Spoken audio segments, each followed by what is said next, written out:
5 tips to negotiate the lowest interest rates possible on credit cards, credit lines, and loans. So my very first tip is you need to know the kind of product that you actually need to get money. What I mean by that is there's a lot of funding products out there, loans, credit lines, credit cards. You need to know the one that works best for you. Next, tip 2, you got to find the right lender.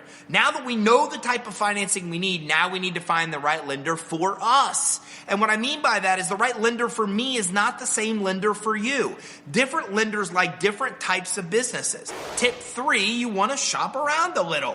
Find at least 2 or 3 lenders and check offers from all of them. Tip number 4, if you want to get the best terms, you need to make sure your business is structured the right way. We call this fundability. And 5 is that we want to make sure we build business credit.